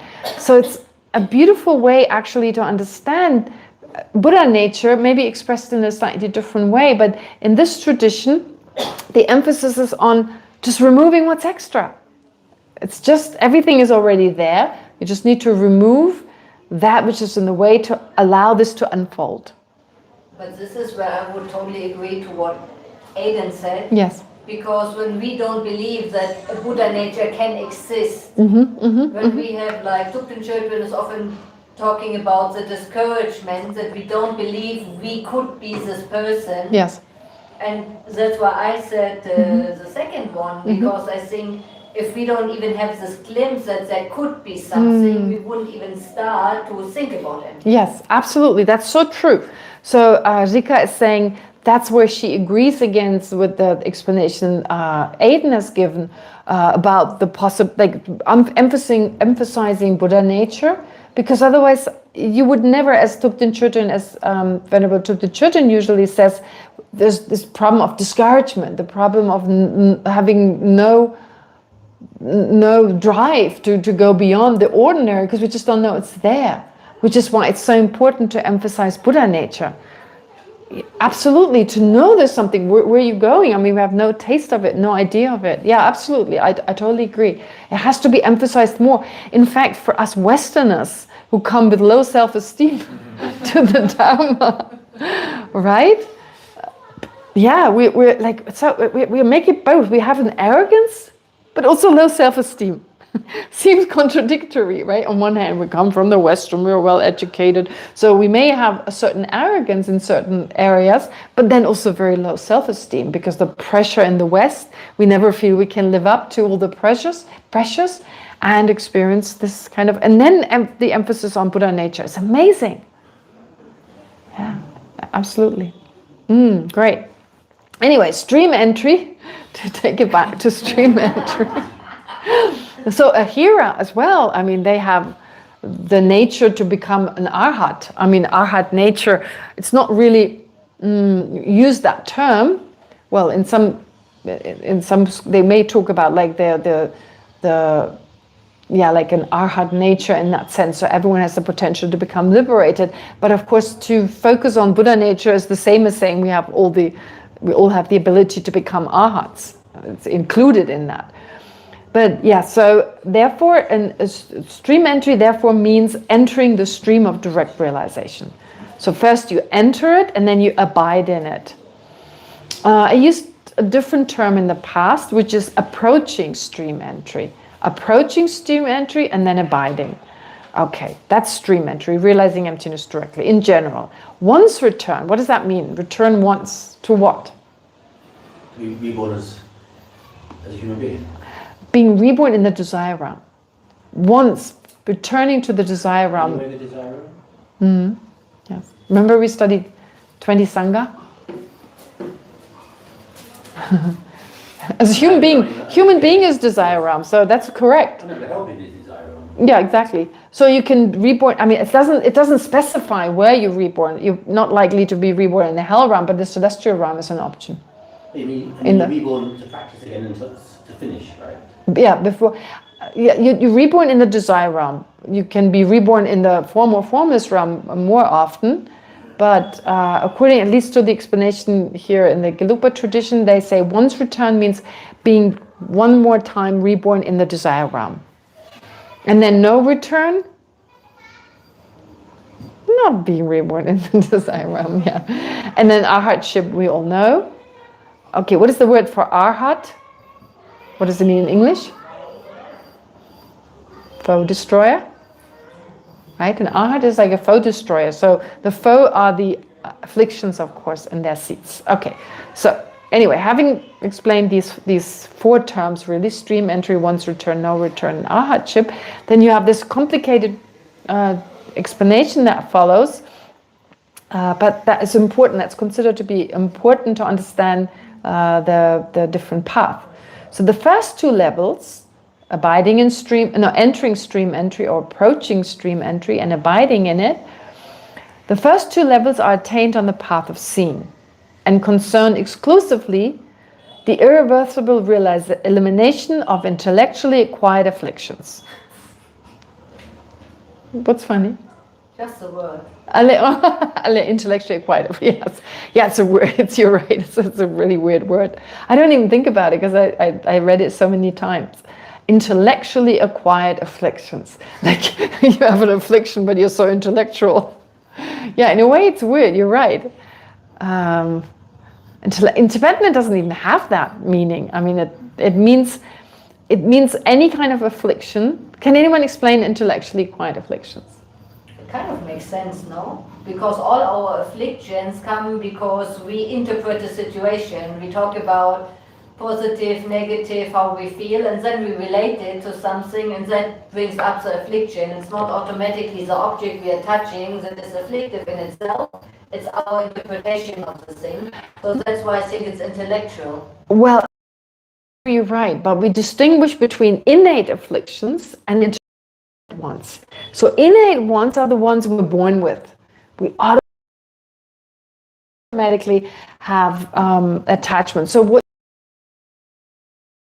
true, but that's not really what is meant with here. I think you're right. What Rika is saying is true. I mean, the afflictions don't just pop up. First, we have some thoughts that arise, and therefore we become angry. There's some rationalization. I don't know how much a cow rationalizes, but I think there's some cow rationalization as well. So what just happened? Oh, I don't know how a cow would put it, of course, but yeah. No, but the point here is that we have these inborn afflictions we're born with, just natural. And then on the basis of these inborn ones, then we create intellectually, stronger versions of them. For instance, of course, we have an innate of the self-existing inherently and self-sufficiently, but then we come up with like like Freud's self, the ego and the superego. So you have two. I think there's a third one I've just learned the other day. There's three actually from Freud. Or what are other ideas? Trying to think right now. Intellectually acquired ones. Sacrificing animals is good. Or... Yeah, exactly. Yeah, that sacrificing animals is a good thing.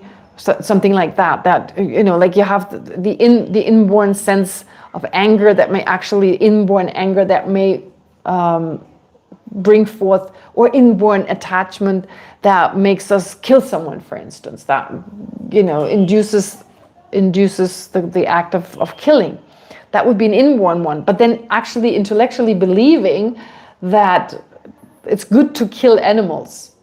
Therefore, that kind of attachment is an intellectually acquired one. I don't even know whether they would call it an attachment. No, maybe the killing, it has to be afflictions actually, not the actions themselves. So afflictions, believing in a self that goes beyond our innate sense of a self.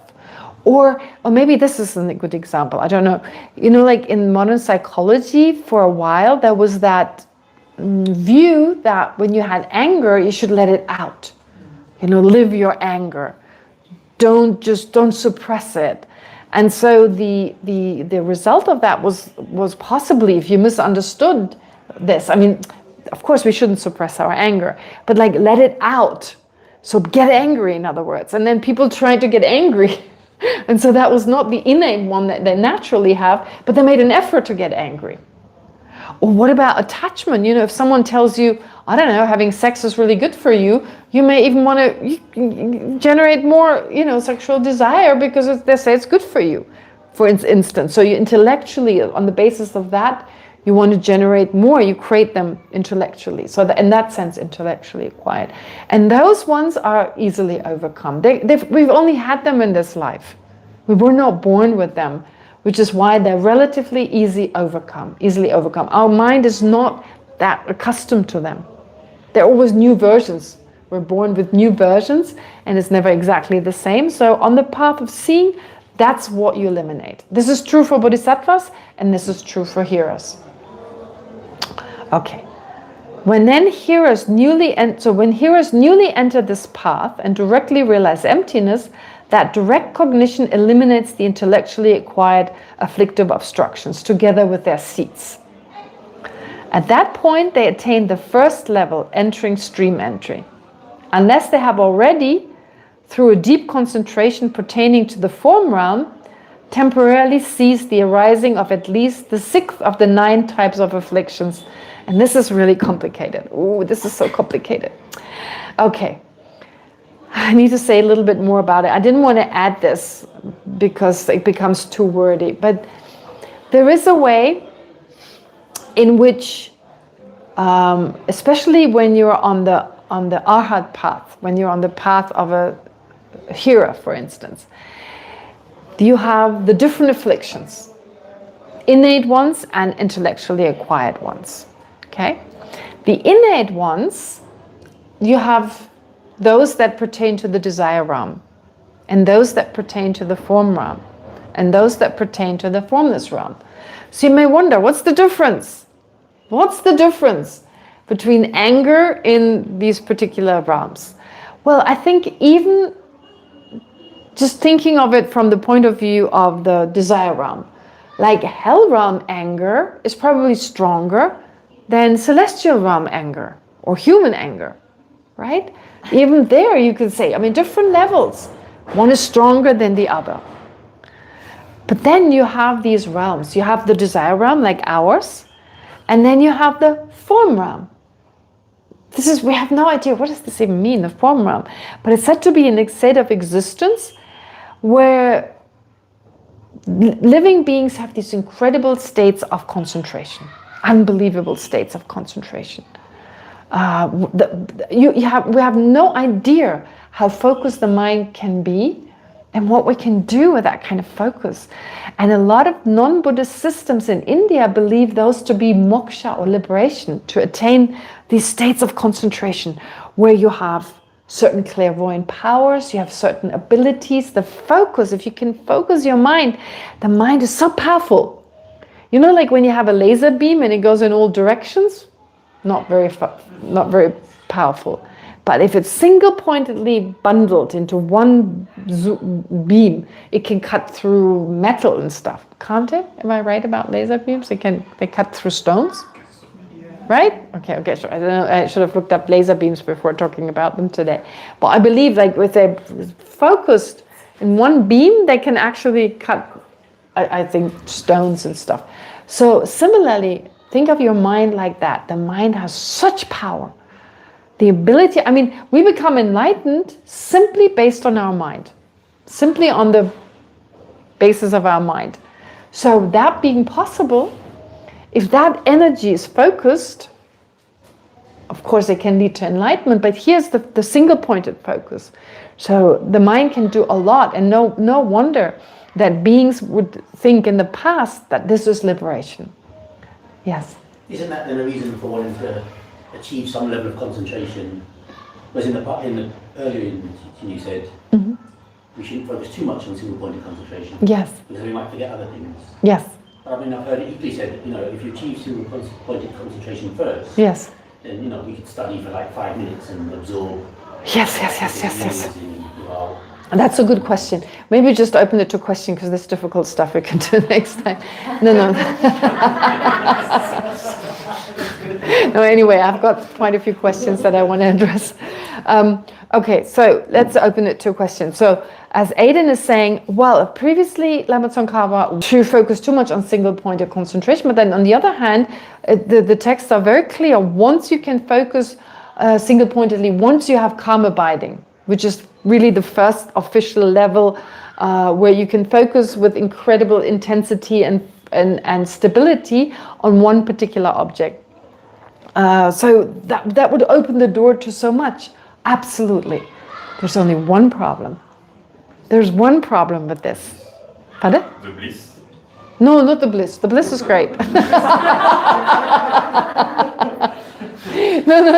No. I mean, no. The bliss actually, the bliss has to reduce to a certain level, and then you have calm abiding. That's fine. The bliss is not the problem. I mean, it becomes joyful at the very least. You listen to the teachings, and however boring it gets, and however the person sitting there can't explain it properly, you're still blissful. So that's great. So no problem. No, but the thing here is that ordinary. If you have to have the merit to generate that calm abiding in a short time. Now someone, for instance, there was one of the Ganden Tipas, Rizon Rinpoche, amazing practitioner. So he practiced this particular type, but he accumulated a lot of merit before that. And within 6 months, he had calm abiding. It took him 6 months. That's nothing. Because of accumulation. No, that's all it took. So of course he did all the preparations, right? He prepared.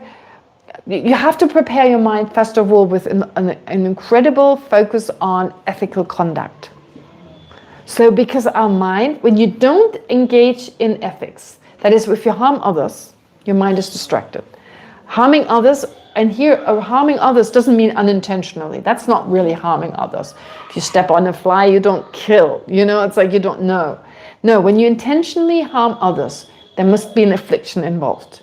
The 10 non-virtues, lying doesn't mean speaking white lies with the motivation to benefit someone. That's not called a lie. So the 10 non-virtues that are usually said, that's what we need to avoid in order to engage in ethical conduct. They're all disturbing the mind. And if the mind is disrupted, you can't be focused. So it's accumulating merit. You need a lot of merit, positive potential. You need to engage in incredible virtuous actions. And in that way, your mind is naturally calmer. And for extended period of times. So Rizon Rinpoche, he did it in 6 months. I know my teachers always talked about him like 6 months. But those who are not ready, they may take years 10 years, 20 years, lifetimes. So if it's like you're focused on you want to get calm abiding and you ignore everything else, all you want to do is just get calm abiding, but you don't pay attention to accumulating the right kind of merit, and like if you start right away, unless you have done all that in the previous life, it's going to take forever. So many people practice this, but I remember like Genlam Rinpoche, he once taught it in the West.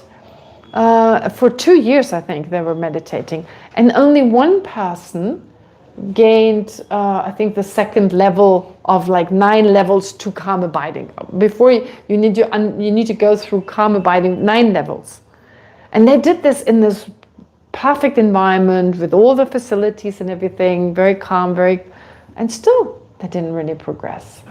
And this person apparently never progressed past the second, although she tried.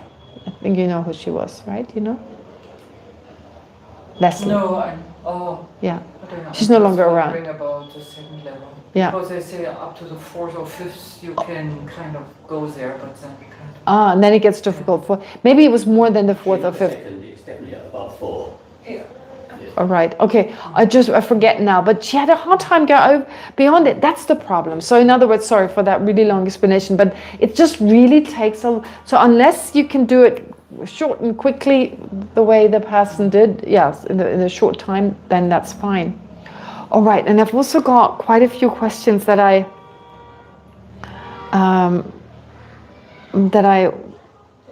didn't go through last time, so I put them in a different file here to be able to find them right away.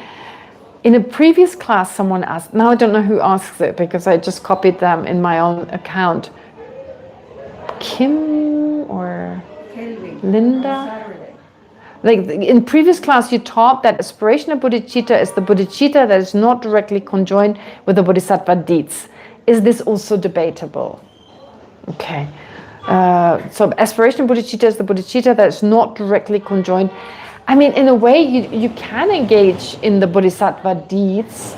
So bodhicitta, like, of course you engage in the bodhisattva deeds, but in the sense, because you haven't made that commitment yet, it doesn't have the same force, you could say.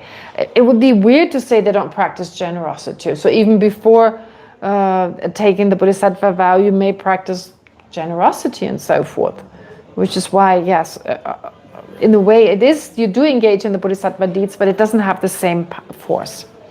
What does subtle mean in the Buddhist context? I think this was Banu. Yeah, I remember it was Banu. So the connotation, like what she associates with the word subtle, means intricate, nuanced, not easy to notice. Coarse, on the other hand, means rough, large, noticeable pieces. I struggle to understand subtle and coarse in the sense of subtle imprint, subtle body. Okay, what do you think? What is the difference? What makes a subtle body subtle? What makes a subtle imprint subtle? Where's the difference? Subtle afflictions versus coarse afflictions. What do you think? I think on a conventional level, we would talk about it, the things that we are conscious about and that we are unconscious about. Because the subtler level, we are often not even aware that it exists. So we cannot really work on it because we're so unaware of it. Yes, While yes. the coarse level is like, if someone hits me, I feel the pain. It's quite obvious to everyone and everyone would understand it. Right, right.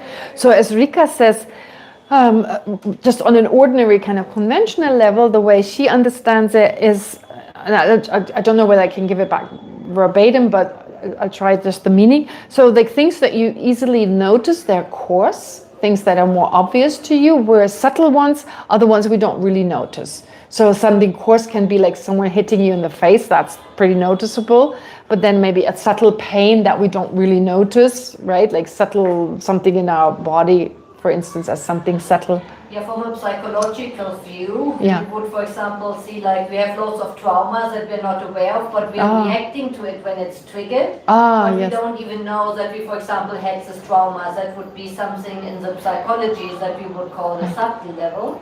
Yes, yes, yes. Oh, so like in modern psychology, we may not know that we've had a trauma, and we act upon this trauma without being aware it's there.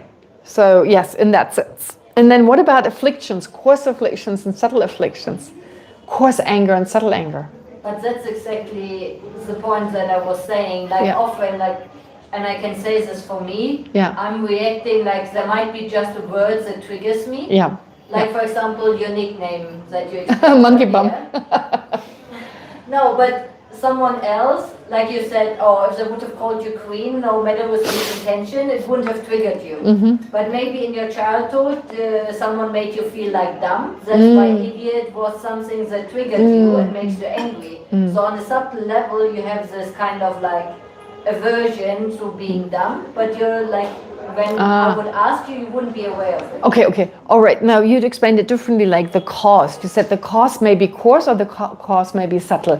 When I meant affliction, like coarse and subtle, there's very similar what you said. But for instance, sometimes we're angry and not really aware of it. It's just that moment of like, and it's so subtle that it doesn't trigger a certain action like of body and speech. Just like a moment like, we don't even notice it.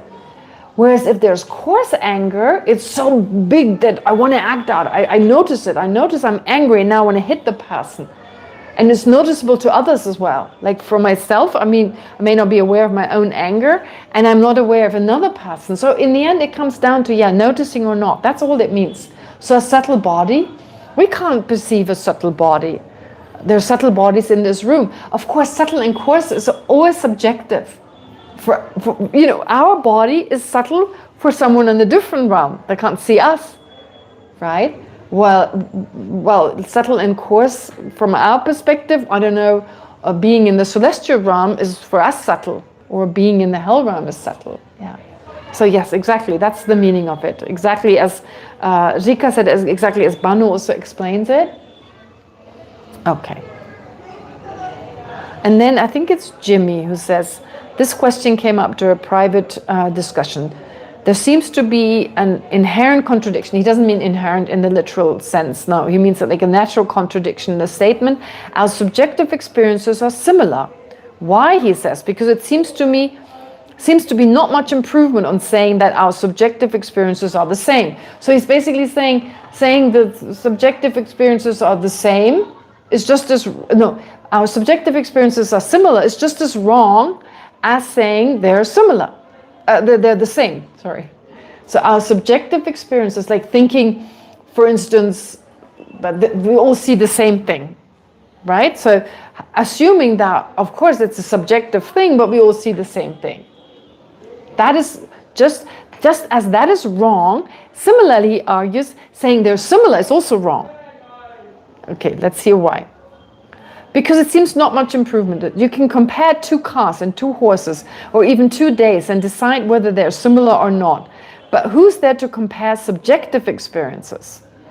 All right, I don't know what you perceive, you don't know what I perceive. So I can, personally, if I'm the only one comparing something, two cars, I can say they're similar or not. But I don't know what you perceive, you don't know what I perceive. How can we say it's similar? Okay.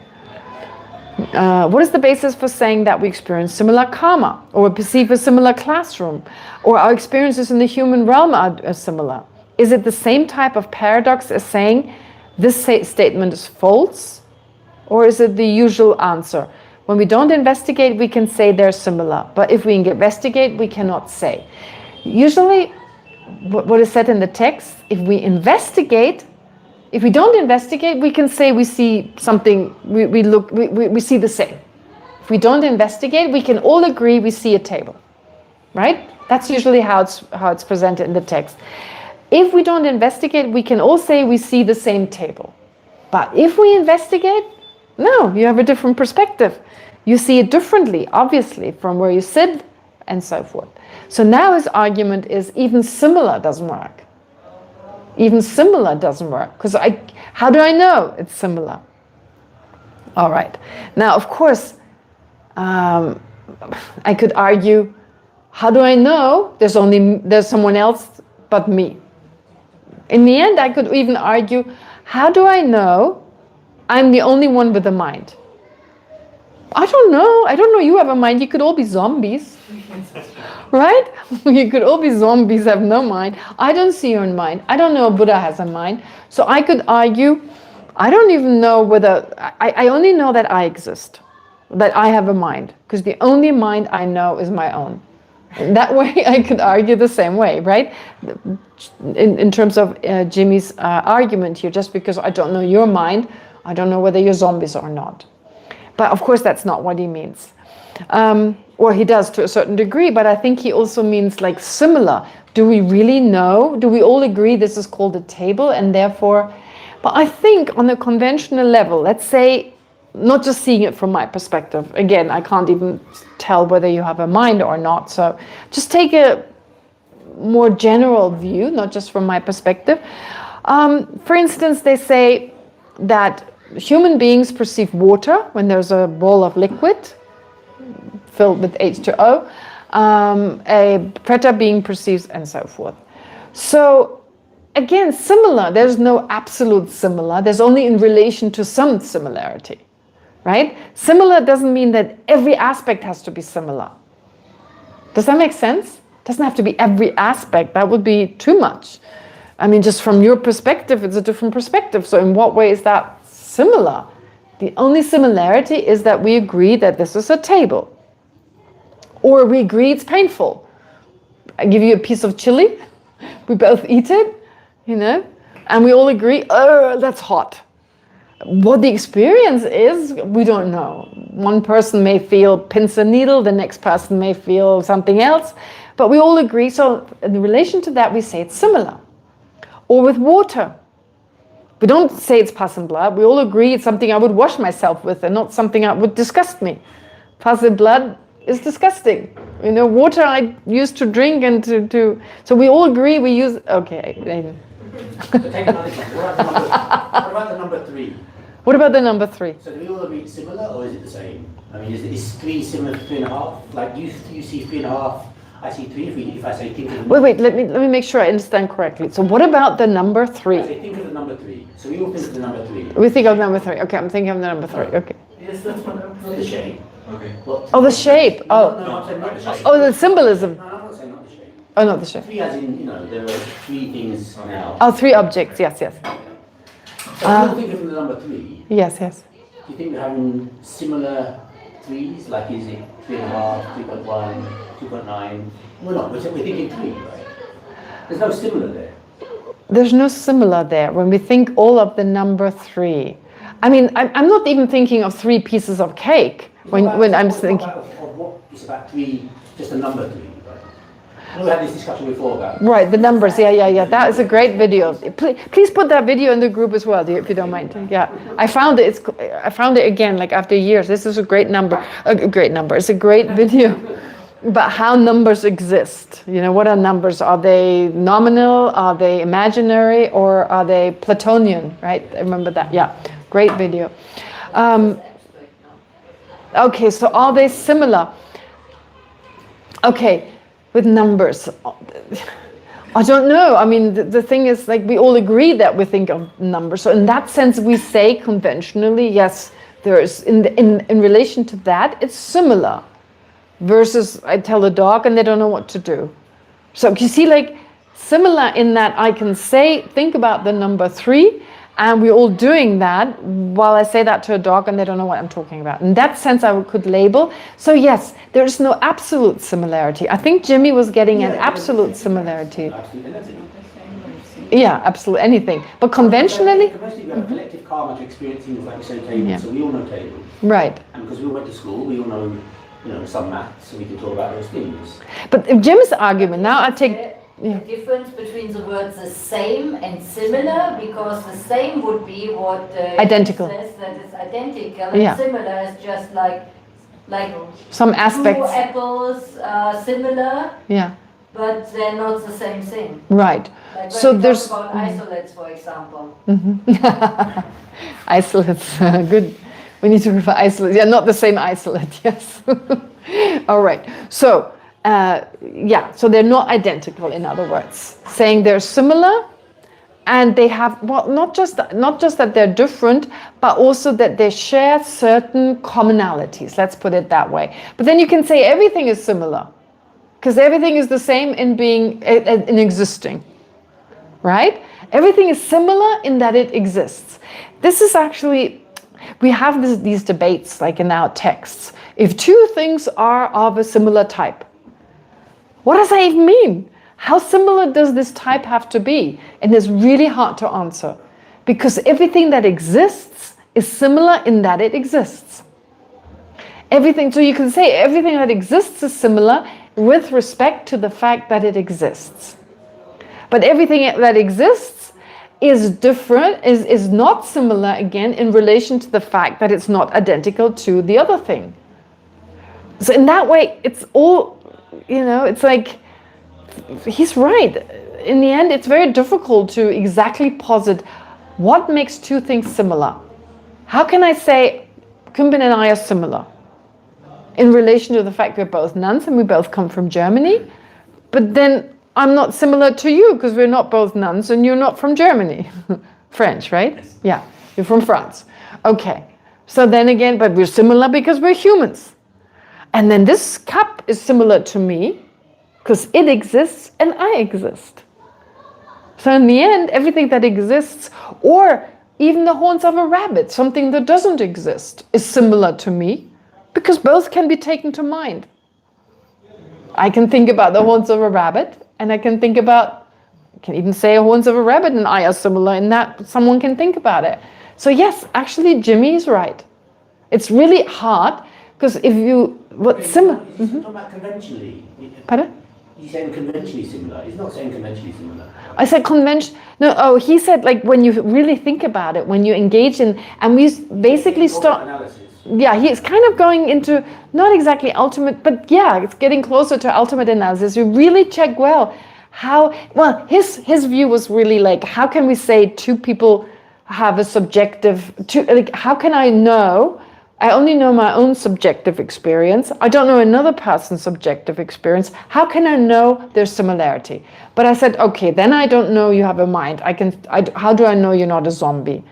But I don't think he means that. I don't think he goes to that extreme. That was his argument. But using this argument, and I'm not sure, better to ask him, but could we take it to this level, like saying, what does similar even mean? How much similarity do two things have to have? They're not identical.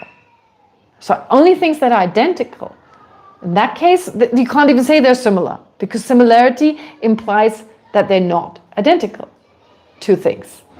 So then how much, if there's a difference, there are differences between them and there's similarities. So how much does have to be similar? Just the fact that they both exist, then everything is similar. Everything that exists is similar. Does it also depend if they're impermanent or permanent? Pardon? Does it depend if they're impermanent or permanent?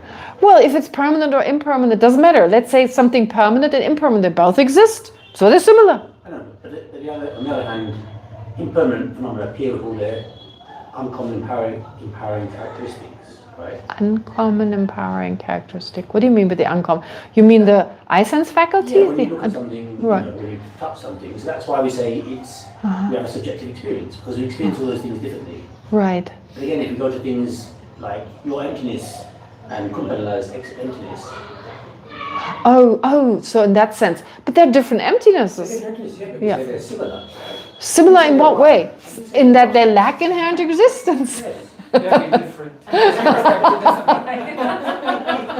in what way? I mean, If I realize the emptiness of you. but you and I are similar in that we're both not vases. You're not a vase, I'm not a vase. In that way, we're... Yeah, so the absence... You have a subjective experience of a permanent phenomenon. So everything is similar. I'm saying, do you have a subjective experience of a permanent phenomenon? Do I have a subjective experience of a permanent phenomenon? Yes. So Kunpen not being me and you not being me. The Kumbin, I perceive that emptiness of her. No, I'm not talking her, I'm talking about the emptiness. Pardon? The emptiness. The emptiness of her. Being me Yeah. and the lack of you being me. Yes. But the basis is different because it's her, the Kumbin I perceive. We talk about the basis, we talk about the lack of, right? Yes, the lack of. Which is a permanent phenomenon. Right, there's a So it permanent. appears to the mind differently, right? It appears to the mind, doesn't appear, or you mean it does appear or doesn't mean? What did you say? It appears to the mind differently. Differently. So, I'm talking about to the basis. Right? Okay. Yes, it appears to the mind differently. If it's not emptiness, because the basis on which the emptiness is established doesn't appear to the mind. But in the case of Kumpen not being a vase, and me not being a vase, Kumpen appears to me in that moment. Kumpen and her not being a vase both appear to my mind. And because there's a subjective Kumpen on the basis of which I perceive also that she's not a vase, it's unique. So you can't take not vase to mind singularly. I don't think I can, I need to know who Kumpen is. I need to take Kumpen to mind to know she's not a vase. The only exception is, with emptiness is slightly different. But with any conventional phenomenon, if I take, for instance, Kumpen not being permanent, I have to know who Kumpen is to know she's not permanent. So that appears to my mind in that moment. And so Kumpen, when she appears to me, that's a unique perception. So you take both to mind at the same time, simultaneously? Yes, simultaneously. Yeah. At least in our text, that's what it says. When you perceive the lack of permanence of a sound, the sound has to appear. So the lack of permanent sound or the impermanence of the sound, so the sound appears. So when you know that. Isolate of that. Not because of an isolate. No, it's just if you know something about something else, if you know X is Y, then you need to know X to be able to know it's Y. X and Y you can, of course, replace. So in order to know the impermanence of Kumpen, I need to know that Kumpen is changing moment by moment. I need to know what Kumpen is. If I have no idea what something is, how can I know its impermanence? Right? That would be the argument here, I believe. Yes, last question. Oh, I haven't done all of them. Sorry. I'll do it next time. Yeah, please go ahead, Trika. Like it's going in a similar direction, because I had the same issue with what is a conventional truth and who's deciding what is conventional. Because, for example, when we debate the pot in Tibetan Buddhism, when I heard the definition of a pot, I would have never thought about this as a pot, the bulbous shaped object. Wait, Rika. I don't use the word pot. It's not a pot, it's a vase. Exactly. Yeah. I don't use the word pot. Pot is like a cooking pot. They're not always bulbous and flat based. But it's just an example. No, I don't think so. Sorry. Yeah, no. Let me just one second, Rika. I just want to clarify that. I've been thinking about this, Aiden, listen. I've been thinking about that. I know it says pot and pillar, but where does that example come from in the first place? What do you have in a What do you have in a monastery? What do you have in a tsokang, like a prayer hall, usually, where you have teachings? Usually in the past, you be in the room where there were rituals performed. You have pillars, in Tibetan. You've got pillars. And you've got initiation vases. You've got these vases, where I think you've seen them around. I think those are the kind of rituals documents. It's not like cooking pots lying around, laid up. So I think the word pot, unless you call a vase a pot, it's fine. But this bulbous flat base, and it talks about the mouth of the, like a chudo. It says it has like a lips, the lips of the thing, the opening. It sounds pretty much like a initiation vase, right? Pumba, yeah. So I think vases are better. But it's not about the example. I know. It's about, let's take the word democracy. Yeah, okay. Yeah, we all have different conventional views. Yes. On what democracy is. Do we count only what the extreme big fat white old men count as democracy? Trump's version of democracy. Okay. No, but democracy in, for example, tribal based regions in Africa works differently from what we see in the Western democracy. Very good. But yeah. They might be more democratic. Who are we asking for? What is a conventional truth? Yes. Wow. That is a very difficult question. This is similar to one of Jimmy's question when he says, how about other universes when things are different? I think that's what he's saying, right? Does it only refer to us here as humans? Yeah, very, very difficult. Conventional. How conventional is conventional truth? On that note, let's talk about it next time. There really isn't enough time. It's already 5 past. This is a huge question. Okay, thank you for that. That's a good idea. So I don't run out of material. I just take more questions. Saturday question and answer session. Yes. Okay, all right, let's do the dedication. In the snow-encircled land, you are the source of benefit and bliss. Avalokiteshvara Denzin Gyatso, please remain in life until samsara ends. May the precious Bodhi mind, not yet born, arise and grow. May that born have no decline, but increase forevermore. May the precious view of emptiness, not yet born, arise and grow. May that born have no decline, but increase forevermore. All right, thank you.